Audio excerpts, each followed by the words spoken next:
আসসালামু আলাইকুম রহমতুল্লাহি ওবরকাতুহ। সম্মানিত দর্শক, যুদ্ধের দামামা বেজেই চলছে। ভারত এবং পাকিস্তানের এই যুদ্ধ, এটা কবে নাগাদ শেষ হবে আমরা জানি না।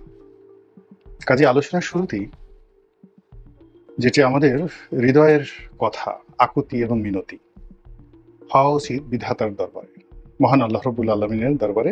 আমরা যারা বিশ্বাসী যে হে আল্লাহ, এই যুদ্ধ বন্ধ কর।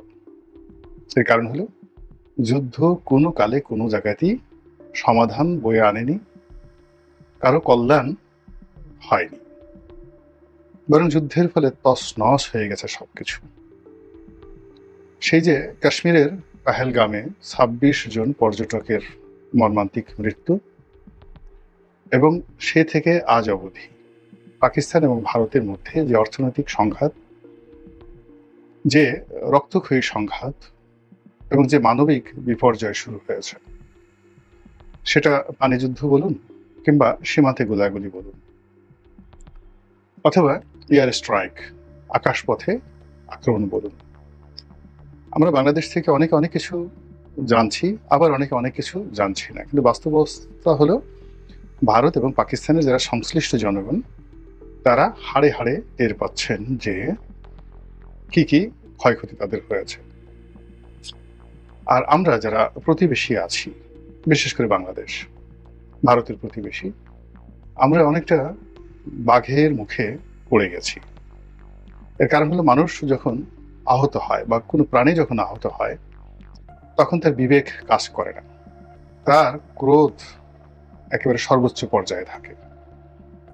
এবং মানুষের একটা স্বাভাবিক চরিত্র হলো যে, মানুষ যখন শক্তিশালী প্রতিপক্ষের সঙ্গে পেরে ওঠে না, তখন সে দুর্বলের প্রতি অত্যাচার করে এবং দুর্বলের প্রতি যে মনের রাগ, ক্রোধ, এটা ঝাড়ে। আপনি দেখবেন যে সারা দুনিয়াতে একই অবস্থা। নিম্নবিত্ত, মধ্যবিত্ত বা যে কোনো মানুষই যারা বাইরে খুব অপদস্থ হয়, অপমান হয়, তারা ঘরে এসেই তার সমস্ত রাগ, ক্রোধ, অসহায় যারা আছে পরিবারের, স্ত্রী হোক, কন্যা হোক বা মা হোক, সন্তান সন্ততি হোক, তাদের উপর তারা সেটা ঝাড়তে থাকে। তো এখন পাকিস্তানের সাথে ভারতের যে যুদ্ধ, এটি শেয়ানে শেয়ানে যুদ্ধ।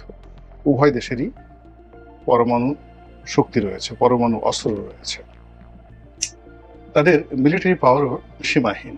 যেমন ধরুন, পাকিস্তান আয়তনের দিক থেকে পাকিস্তান ভারতের 8/1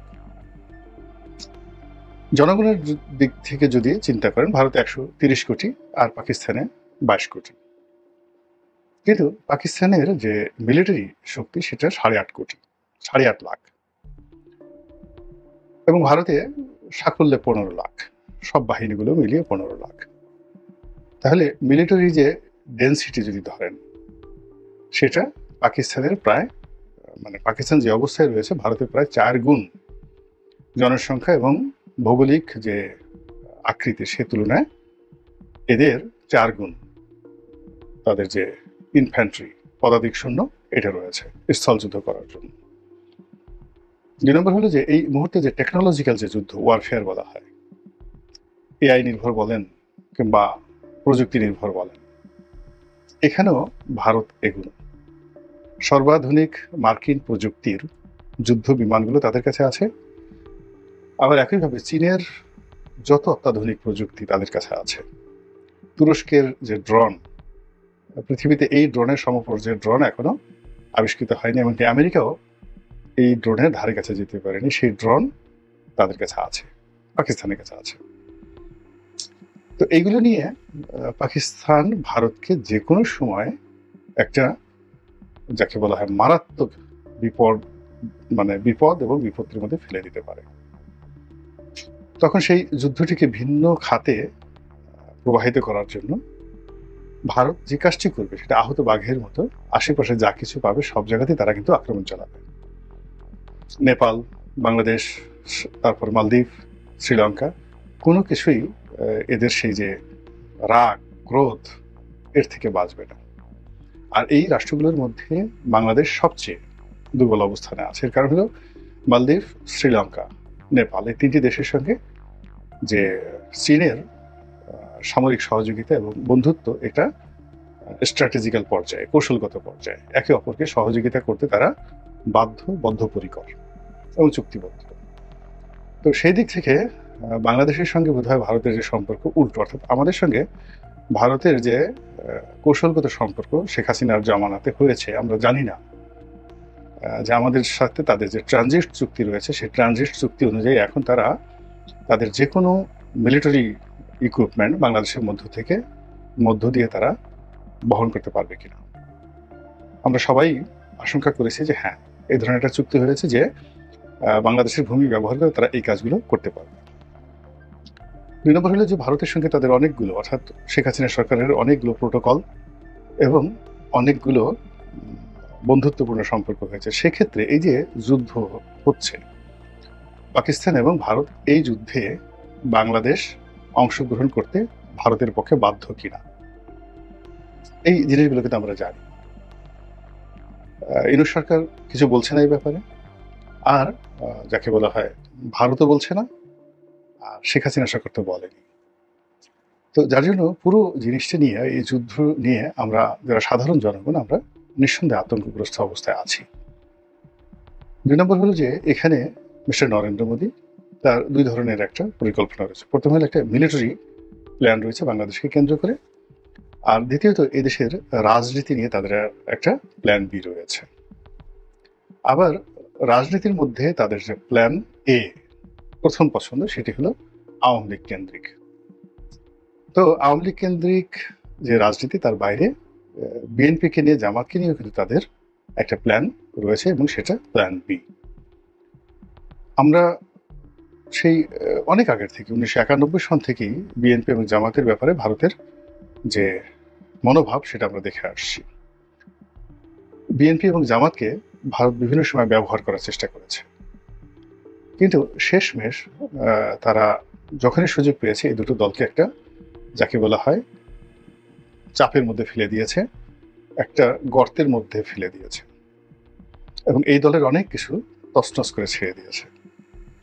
আর তারা যখন বন্ধুর বেশে বিএনপি বা জামাতে কারোর সঙ্গে অতীতে কথা বলেছে বা এখন কথা বলে, তাদের অবস্থানগত কারণে, তাদের ডিপ্লোম্যাটিক কলা কৌশলের কারণে এবং তাদের কিছু, যাকে বলা হয়, ভেরি ইফেক্টিভ নেতিবাচক কথা, মানে কর্মকাণ্ড, যেমন ধরুন বাংলাদেশ থেকে বিভিন্ন সময় অনেককে ধরে নিয়ে গেছে ভারতে, অনেকে মেরে ফেলেছে, অনেকে নেওয়ার চেষ্টা করেছে কিন্তু পারেনি। যেমন ফরাদ মাজহারকে নিয়ে যাওয়ার চেষ্টা করেছে, এটা চেষ্টা করেছিল, কিন্তু খুলনাতে ওই এলাকাতে গিয়ে র্যাবের হাতে তার মানে তিনি ধরা পড়েন এবং র্যাব তো বুঝতে পারেনি যে এটা একটা রয়ের কারসাজি।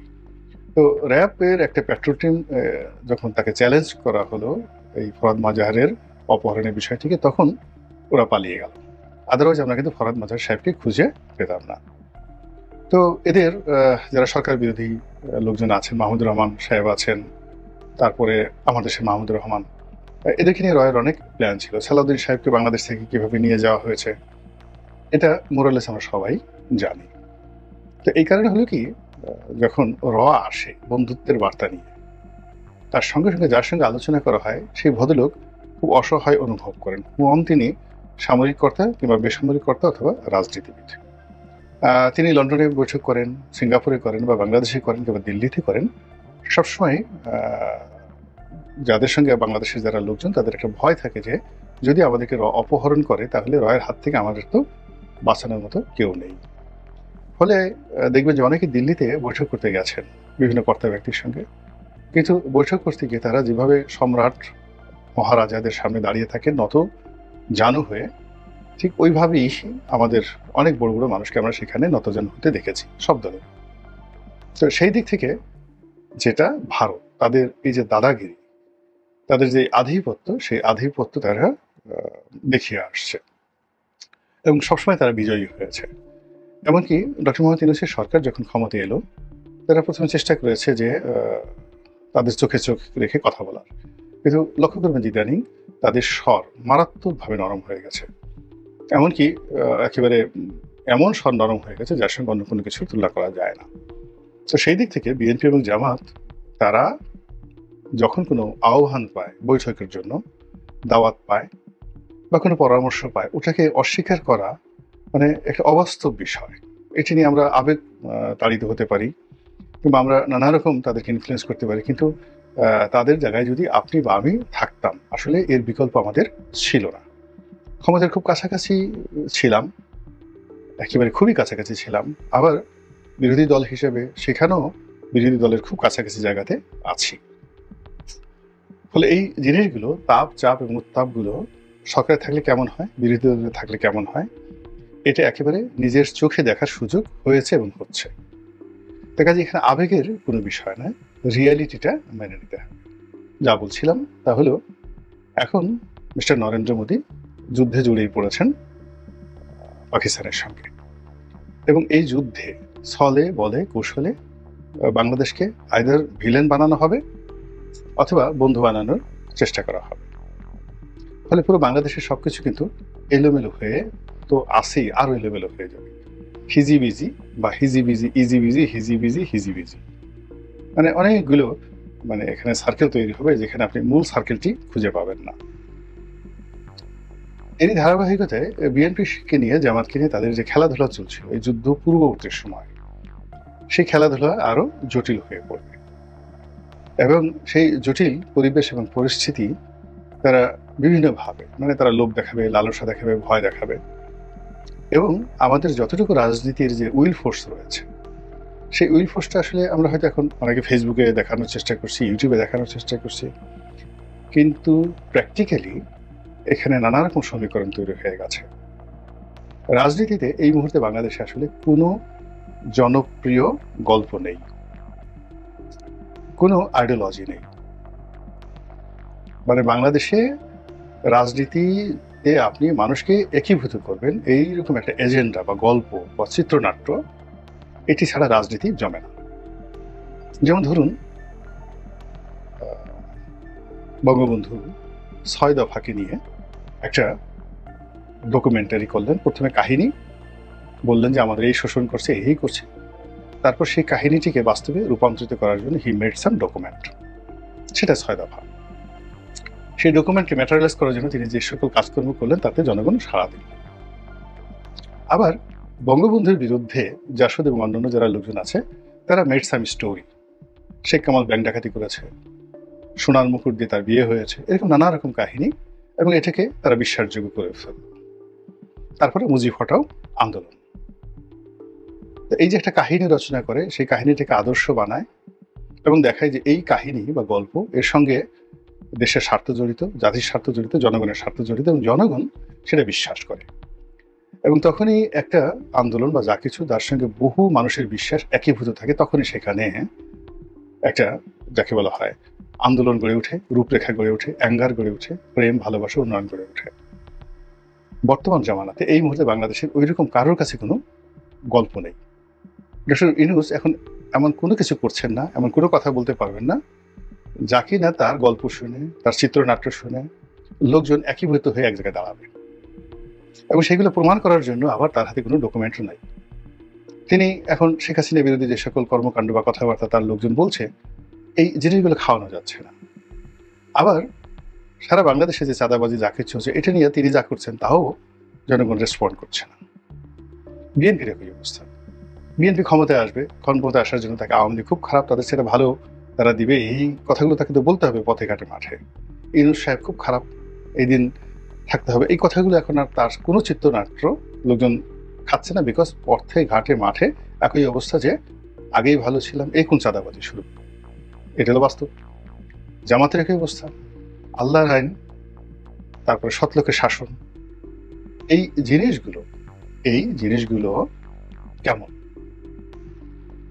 এটা জামাতের এই গত 7-8 মাসের অ্যাক্টিভিটিসের কারণে, তাদের যে ইনস্টেবিলিটি, অস্থিরতার কারণে তাদের সেই জিনিসগুলোতে জনগণ আর রেসপন্ড করছে না। হ্যাঁ, এখন রেসপন্ড করছে একেবারে ডেডিকেটেড যারা কর্মী, আওয়ামী লীগের কর্মী, বিএনপির কর্মী, জামাতের কর্মী, তারা, কিন্তু মাস পিউপিল এখানে তাদের কোনো আগ্রহ নেই। সিমিলারলি মিলিটারি শাসন সম্পর্কে অনেক কথাবার্তা বলে, কিন্তু সামরিক বাহিনীর দক্ষতা, কর্মদক্ষতা, যা কিছু আছে, অতীত রেকর্ড, সব মিলিয়ে ওটাকে নিয়ে একটা আবেগ তৈরি হতে পারে, বা অনেকে এদের ব্যর্থতা, এজন্য হয়তো তাদের সফলতা কামনা করতে পারে, কিন্তু ultimately no generally have any good dialogue or any good evidence or any যেটাকে বলা হয় চিত্রনাট্য, যে কোনো একটা চিত্রনাট্য গল্প তাদের হাতে আছে যেটাকে কেন্দ্র করে তারা এই কাজটি করতে পারে, সেটি নেই। আর এই দুর্বলতাটা ভারত বুঝে। চাণক্য নীতিতে যখন এরকম একটি অবস্থা তৈরি হয় তখন কি হয়, ঘোলা পানিতে মাছ শিকার করে। যেহেতু বাংলাদেশের এই রাজনীতির অঙ্গনটি ঘোলা, সবাই যার যার অবস্থাতে ইয়ানফসি করছে, তখন এর মধ্যে যার যতটুকু আছে সম্বল, মান সম্মান ইজ্জত থেকে শুরু করে এগুলোকে ছিনিয়ে নিতে হবে। ছিনিয়ে নিয়ে এরপর এতটা অসহায় দুর্বল করে দিতে হবে যে ভারতের আশ্রয় ছাড়া, ভারতের সহযোগিতা ছাড়া এদের কাছে আর কোনো বিকল্প আসবেই না। এবং সেই যে plan B mister Narendra Modi, তার এই ভারত পাকিস্তান যুদ্ধের এই সময়টাতে মরণ কামড় দিয়ে তিনি সবাইকে বুঝিয়ে দেবেন। মহান আল্লাহ আমাদের সবাইকে হেদায়েত দান করুন এবং হেফাজত করুন। আসসালামু আলাইকুম ওয়া রাহমাতুল্লাহি ওয়া বারাকাতুহু।